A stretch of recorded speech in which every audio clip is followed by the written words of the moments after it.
Welcome back to our channel happy bio home. ഇപ്പൊ ഇന്ന് നമ്മള് ഒരു ബീഫ് റെസിപ്പി ആട്ടോ. അപ്പൊ ഇന്ന് ഇപ്പൊ സവോളയൊക്കെ വഴറ്റിക്കൊണ്ടിരിക്കുകയാണ്. അപ്പൊ നമ്മുടെ പാചകക്കാരി അതിന്റെ കാര്യങ്ങളൊക്കെ പറയും.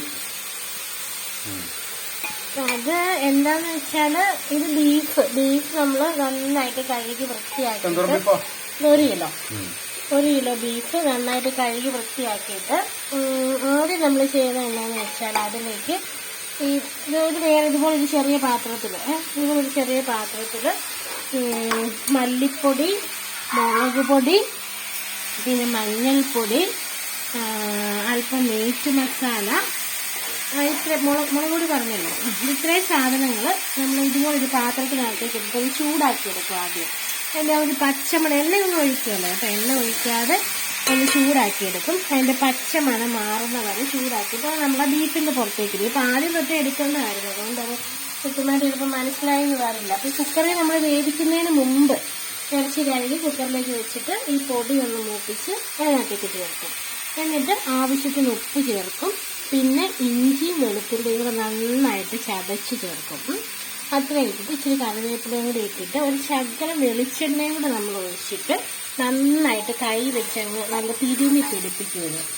അങ്ങനെ കൈ വെച്ച് നന്നായിട്ട് അങ്ങ് തിരുമ്മി പിടിപ്പിച്ച് എന്നിട്ട് കുറച്ച് വെള്ളവും കൂടി വെക്കും. നെകക്ക് വെള്ളം വേണമെങ്കിൽ വെക്കാം, എന്ന് വെച്ചാൽ ഒത്തിരി നെകക്ക് വേണമെന്നില്ല, കാരണം വെന്ത് കഴിയുമ്പോഴത്തേക്ക് ബീഫിൽ നിന്ന് വെള്ളമൊക്കെ അങ്ങ് ഇറങ്ങും. അപ്പം അതുകൊണ്ട് നമ്മൾ ഒത്തിരി അങ്ങ് വേണ്ട, എന്നാലും ഒരു ഏകദേശം അതിൻ്റെ ഒപ്പം നിൽക്കുന്ന പോലെ വെള്ളം വെക്കണം. വെള്ളവും കൂടി വെച്ചിട്ട് നമ്മൾ അടുപ്പയിൽ വെച്ച് ഒരു വിസിൽ വരുമല്ലോ, ഒരു വിസിൽ വന്നു കഴിയുമ്പം ഫ്ലെയിം കുറച്ച് കൊടുക്കണം, ഡിമ്മിലാക്കി കൊടുക്കണം. എന്നിട്ടൊരു 3 വിസിലും കൂടെ, സാധാരണ കണക്കൊരു 4 വിസിലാണ്. അപ്പം ഒരു വിധപ്പെട്ടതൊക്കെ ഒരു 4 വിസിൽ വരുമ്പോൾ വേഗം. അപ്പൊ തന്നെ നല്ല ഒരു മണം കേട്ടോ വരുന്നത്, നല്ല ബീഫ് വെന്ത് നല്ല മണം വരും. അപ്പൊ തന്നെ നമുക്ക് കഴിക്കാൻ തോന്നും. അപ്പൊ സാധാരണ ഒരു 4 വിസിൽ വരുമ്പോൾ വേഗം. പിന്നെ ചില നമുക്ക് ഇറച്ചിക്കൊക്കെ പല വേവാണല്ലോ, അപ്പൊ ചിലപ്പോൾ 4 വിസിൽ വരുമ്പോൾ വേഗാതെ വരാം. കൂടുതൽ 4 വിസിൽ വരുമ്പോൾ തന്നെ ഈ ഫ്ലെയിം കുറച്ച് വെച്ച് 4 വിസിൽ വരുമ്പോൾ തന്നെ വേഗം. അത് വെന്ത് കഴിയുമ്പോൾ നമ്മളത് നിർത്തി വയ്ക്കും. നിർത്തി വയ്ക്കുമ്പോൾ ചിലപ്പോൾ വെള്ളം കാണും കേട്ടോ. വെള്ളം 2 രീതിക്ക് കറി എടുക്കുന്നവരുണ്ട്. ചിലപ്പോൾ ചാറ് കറി ആയിരിക്കും ചിലപ്പോൾ ഇഷ്ടം, ഒഴിക്കാനും കൂടെ ഉള്ളതായിരിക്കും ഇഷ്ടം. അങ്ങനെയാണെങ്കിൽ നമ്മൾ പ്രത്യേകിച്ച് ചാറൊന്നും ചെയ്യേണ്ടതില്ല. പക്ഷെ എനിക്ക് തോന്നുന്നത് ബീഫിന് ഏറ്റവും ടേസ്റ്റ് ഡ്രൈ ഫ്രൈ തന്നെയാണ്, റോസ്റ്റ് പോലെ നല്ല റോസ്റ്റ് വെള്ളനായിട്ടിരിക്കുന്നതാണ് അതിന്റെ ടേസ്റ്റ് എന്ന് തോന്നുന്നു. അപ്പൊ അങ്ങനെയാണെങ്കിൽ നമ്മൾ ആ വെള്ളം ഒന്ന് പെട്ടെന്ന് വറ്റും. ഒന്ന് തുറന്ന് വെച്ച് ഇതിപ്പോൾ അതാണിപ്പോൾ ചെയ്തുകൊണ്ടിരുന്നത്. തുറന്ന് വെച്ച് ആ വെള്ളം ഒന്ന് വറ്റിച്ചെടുക്കണം. വെള്ളം വറ്റിച്ചെടുക്കുന്ന സമയത്ത് നമുക്ക് ചെയ്യാവുന്നത് സവോള അരിഞ്ഞ്, സവോള മാത്രമേ ഉള്ളൂ കേട്ടോ. സവോള കടുക് പൊട്ടിച്ച് സവോള ഇട്ട് സവോള നന്നായിട്ട് വഴറ്റിയെടുക്കണം. നന്നായിട്ട് ബ്രൗൺ കളർ ആവുന്നവരെ വഴറ്റിയെടുക്കണം. ഇതിന്റെ കൂടെ കറിവേപ്പിലയും കൂടെ ഇടേണ്ട ആവശ്യമുണ്ട്. കറിവേപ്പിലയും പച്ചമുളകും കൂടെ അവസാനം ഇടാൻ നോക്കാം. അപ്പോൾ ആ പച്ചമുളക് ഒത്തിരി അങ്ങ് വെന്ത് അതിന്റെ എരിവൊക്കെ അതിലേക്ക് പിടിക്കും. ഒരു ഭംഗിക്ക് വേണ്ടി മതി, എരിവൊക്കെ നമ്മൾ ആവശ്യത്തിന് ചേർത്തിട്ടുണ്ട്. അപ്പം അതിനകത്തേക്ക് ഇച്ചിരി കഴിയുമ്പോൾ നമുക്കൊരു കറിവേപ്പിലയും കുറച്ച് പച്ചമുളകും കൂടെ ഇട്ട് കൊടുക്കാം. ആ സമയത്ത് തന്നെ ഞാനിവിടെ പെരിഞ്ചീരകവും കുരുമുളകും കൂടെ ചെറുതായിട്ടൊന്ന് ചൂടാക്കി വെച്ചിട്ടുണ്ട്. ഓവറായിട്ട് ചൂടാകണ്ട. അതിൻ്റെ ഒരു പച്ചയ്ക്ക് നമ്മളത് പൊടിച്ച് ചേർത്ത് കഴിയുമ്പോൾ ഒരു പച്ച മണം ഉണ്ടാവും, ഒരു പച്ച രുചിയൊക്കെ ഉണ്ടാവും. അതൊന്ന് മാറാൻ വേണ്ടി ചെറുതായിട്ടൊന്ന് ഇത് രണ്ടും കൂടി ചൂടാക്കിയിട്ട് നമുക്ക് മിക്സിക്കകത്തിട്ടൊന്ന് പൊടിച്ചെടുക്കണം. അത് നമുക്ക് അവസാനം ചേർക്കാൻ വേണ്ടി പെരിഞ്ചീരകവും ബീഫിന് നല്ല ടേസ്റ്റ് കൊടുക്കുന്ന ഒരു സംഭവമാണ്. ആ പെരിഞ്ചീരകം നമ്മൾ ഒഴിവാക്കരുത്. ഏറ്റവും ലാസ്റ്റ് പെരിഞ്ചീരകവും കുരുമുളകും കൂടി ഇട്ട് കൊടുക്കുമ്പോൾ അതിന് നല്ലൊരു ടേസ്റ്റ് വരും. അപ്പോൾ ഇത് ഇവിടെ കിടന്ന് നന്നായിട്ട് ഫ്രൈ ആവട്ടെ. നല്ല ഒന്നിയും നല്ല ഫ്രൈ പോലെ തന്നെ നല്ല വഴണ്ട് വരണം. അപ്പോഴത്തേക്ക് നമുക്ക് ഈ പെരിഞ്ചീരകവും കുരുമുളകും കൂടി ഒന്ന് പൊടിച്ചുകൊണ്ട് വരണം. അപ്പോൾ പെരിഞ്ചീരകവും കുരുമുളകും കൂടി നമ്മളിങ്ങനെ പൊടിച്ചെടുത്തിട്ടുണ്ട് മിക്സിക്കകത്ത് വെച്ചിട്ട്. നമുക്കിത് അവസാനം ചേർത്താൽ മതി. അപ്പോൾ ഇത് മാറ്റി വെച്ചേക്കാം. സവോള കുറച്ചുകൂടെ എണ്ണ ഒഴിക്കുവാണെങ്കിൽ പെട്ടെന്ന് പറഞ്ഞു കിട്ടും. പക്ഷെ വെളിച്ചെണ്ണയ്ക്ക് ഭയങ്കര വിലയായിരിക്കും. അതുകൊണ്ട് ഞാൻ എണ്ണ കുറേശ്ശെ ഒഴിച്ചുകൊണ്ടിരിക്കുക. ആവശ്യത്തിന് എണ്ണ മാത്രം മതിയെന്ന് ഉപയോഗിച്ചു.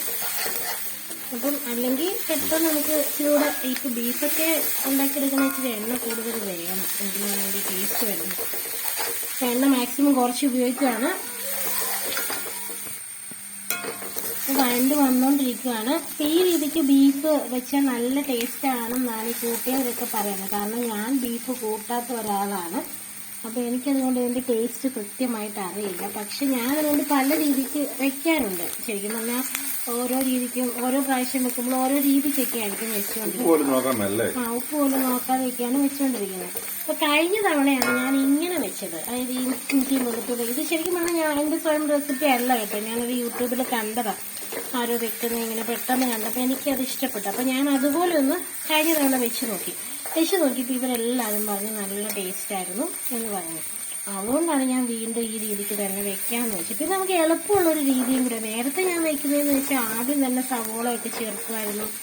പിന്നെ ഈ സവോളയുടെ സ്ഥാനത്ത് ചെറിയ ഉള്ളി ചേർക്കുവാണെങ്കിൽ കുറച്ചുകൂടെ ടേസ്റ്റ് ആയിരുന്നു. അപ്പം അങ്ങനെ എന്നിട്ട് പിന്നെ ഞാൻ കുറച്ച് സവോള വഴറ്റി പൊടിയൊക്കെ ഇതിൻ്റെ കൂടെ ചേർത്ത് അങ്ങനെയൊക്കെയായിരുന്നു ഞാൻ നേരത്തെ വെച്ചുകൊണ്ടിരുന്നത്. പക്ഷെ അതിനേക്കാളും ഒരു ടേസ്റ്റ് കൂടുതൽ ഇതിനുണ്ടെന്ന് ഇവരൊക്കെ പറഞ്ഞു. കാരണം ഈ കൂടെ ഞാൻ പൊടിയൊന്നും ചേർക്കുന്നില്ല. പൊടിയെല്ലാം തന്നെ ആദ്യമേ സെറ്റാക്കി വെച്ചിരിക്കുകയാണ്. ഇനി സവോള മാത്രം ജസ്റ്റ് വഴറ്റി ഒന്ന് മിക്സ് ചെയ്യുന്ന കാര്യമുള്ളൂ.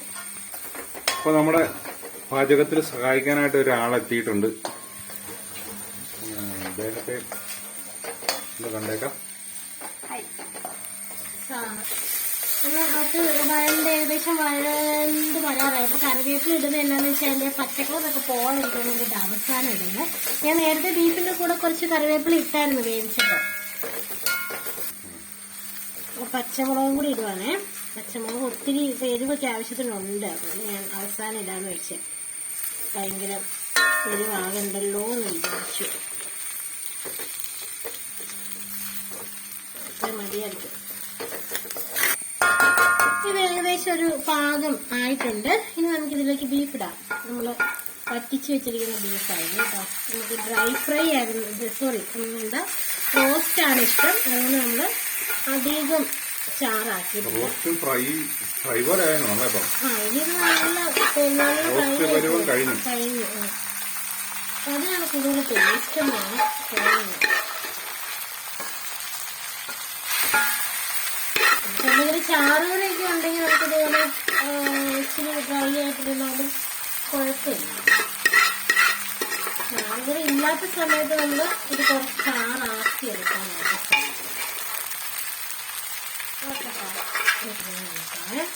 കഴിഞ്ഞ കൊച്ചിന് ഇളക്കാൻ തരാം കേട്ടോ.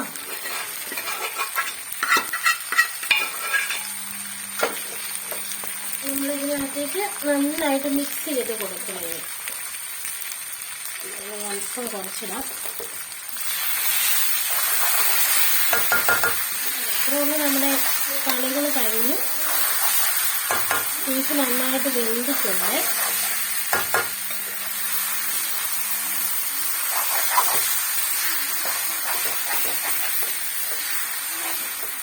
നമ്മൾ ഇച്ചിരി നേരം കൂടി ഇതിങ്ങനെ അടുപ്പത്തൊന്ന് എല്ലാം പിടിക്കാൻ വേണ്ടി ഒന്ന് ഇട്ടുകൊണ്ട് ഇച്ചിരി നേരം ഒന്ന് വെയിറ്റ് ചെയ്യണം. ഇപ്പൊ നമുക്ക് ആ സവോളയൊക്കെ ഇതിനകത്ത് മിക്സായി. നേരത്തെ എന്ന് വെച്ചാൽ ഞാൻ വിചാരിച്ചിരുന്ന ഈ സവോളക്കകത്ത് മസാല കൊടുത്തില്ലെങ്കിൽ സവോളയെ പിടിക്കുകയല്ല നോക്കാം. പക്ഷെ അങ്ങനെയൊന്നുമില്ല. ഇതിപ്പോൾ സവോള സെപ്പറേറ്റ് വഴറ്റി ചേർക്കാനൊന്നും പറയത്തില്ല. അതുപോലെ ഇതുമായിട്ട് മിക്സ് ആയിട്ടുണ്ട് നന്നായിട്ട്. പിന്നെ ഉപ്പ് നമുക്ക് വേണമെങ്കിൽ അവസാനം ചേർക്കാൻ. ഞാൻ ആദ്യം തന്നെ എനിക്ക് ഉപ്പ് അറിയാൻ മേലാത്തതുകൊണ്ട് ഞാൻ ഇട്ടത് ഇച്ചിരി കൂടുതലായിരുന്നു എനിക്ക് തോന്നുന്നത്. അതുകൊണ്ട് ഇനി വീണ്ടും ചേർക്കേണ്ട ആവശ്യമില്ല. അപ്പോൾ നമ്മുടെ അവസാന ഘട്ടത്തിലേക്ക് പോവാണ്. ഇതിൽ നമ്മൾ ചെയ്യാനുള്ളത് നമ്മുടെ പെരിഞ്ചീരകവും കുരുമുളകും കൂടെ നമ്മൾ പൊടിച്ച് വെച്ചിരുന്നല്ലോ മിക്സിക്കകത്ത്. അത് നമുക്ക് അപ്പോൾ ഇത് കുരുമുളക് കുറച്ചുകൂടെ, പെരിഞ്ചീരകമാണ് ഞാൻ കൂടുതൽ എടുത്തേക്കുന്നത്. പെരിഞ്ചീരകത്തിൻ്റെ ആ ടേസ്റ്റാണ് ബീഫിന് നല്ല. അപ്പോൾ അതുകൊണ്ട് നമുക്കിത് കൂടുതലാണെന്നൊന്നുമില്ല, നന്നായിട്ട് അങ്ങ് ചേർക്കാം പെരിഞ്ചീരകം. അപ്പോഴാണ് നല്ല ടേസ്റ്റ് വരുന്നത്. കുരുമുളകിൻ്റെ ഒരു ചെറിയ ടേസ്റ്റും കൂടെ അതിനകത്ത് നിൽക്കും. അതുകൊണ്ട് നന്നായിട്ട് അങ്ങ് ഇളക്കി കൊടുത്ത് എടുത്താൽ ഉണ്ടല്ലോ നമ്മുടെ ബീഫ് നല്ല സെറ്റായിട്ട് കിട്ടും എന്നാണ് എൻ്റെ പ്രതീക്ഷ. നമുക്ക് അഭിപ്രായം ചോദിക്കാം കേട്ടോ. ഇവരോട് ചോദിച്ചു നോക്കാം, ഇങ്ങനെ അറിയാമോ. ഇതൊക്കെ നമുക്ക് നന്നായിട്ട് അങ്ങ് ഇതും കൂടെ ഇളക്കി അങ്ങ് മിക്സ് ചെയ്യണം. ബീഫ് നല്ല കുറച്ച് നേരം കൂടി അടുപ്പത്ത് കിടക്കുവാണെങ്കിൽ നല്ല ബ്ലാക്ക് കളറിലേക്ക് ഇതായി വരും. നമ്മൾ അത്രയും ഡ്രൈ ആക്കുന്നില്ല, ഒരു ഇച്ചിരി വെള്ളനായിട്ടിരുന്നോട്ടെ എന്ന് വിചാരിച്ചു. അപ്പോൾ നമുക്ക് രണ്ടുപേർക്ക് ടേസ്റ്റ് ചെയ്യാൻ കൊടുക്കാം. ടേസ്റ്റ് ചെയ്ത് നോക്കൂ. ചൂടാട്ടോ. ചൂടാ ചൂടാ.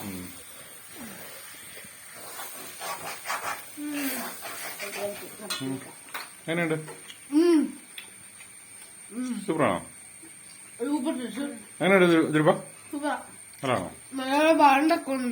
എങ്ങനെ? വരണ്ടൊക്കെ വന്നിട്ടുണ്ടല്ലേ? ടേസ്റ്റ് ഉണ്ടോ? എല്ലാ ടേസ്റ്റും ഉപ്പും എല്ലാം കറക്റ്റ് ആണോ? ഓക്കെ. അപ്പോൾ ഇങ്ങനെ ഇതാണ് നമ്മുടെ ബീഫ് ഫ്രൈഡ് ഒരു ഫൈനൽ ലുക്ക് എന്ന് പറയുന്നത്. അപ്പൊ ഇഷ്ടമായെങ്കിൽ പിന്നെ ഉണ്ടല്ലോ, ഈ ബീഫ് ഫ്രൈ ചെയ്യുമ്പം ചിലർക്ക് വേണമെങ്കിൽ മല്ലിയില ഇഷ്ടമാണ് അതിന്റെ കൂടെ ചേർക്കാം. അത് കൂടാതെ ഈ സദ്യക്കൊക്കെ ചെയ്യുന്ന ഒരു ടിപ്പുണ്ട്, നെയ്യ് ഒഴിക്കുക. സാറിങ്ങനെ ഡ്രൈ ഫ്രൈ ചെയ്യുമ്പം ഇച്ചിരി നെയ്യ് ചേർക്കുവാണെങ്കിൽ കുറച്ചും കൂടെ നല്ല ടേസ്റ്റ്. അപ്പൊ നമ്മളിപ്പോൾ അതൊന്നും ചേർക്കുന്നില്ല. അങ്ങനെ വേണമെങ്കിൽ നമുക്ക് കൂടുതൽ ടേസ്റ്റാക്കി എടുക്കാം. ഇനിവേ ഇഷ്ടപ്പെട്ടുവെങ്കിൽ ലൈക്കും ഷെയറും സബ്സ്ക്രൈബും ചെയ്യുമെന്ന് പ്രതീക്ഷിച്ചുകൊണ്ട് ബൈ.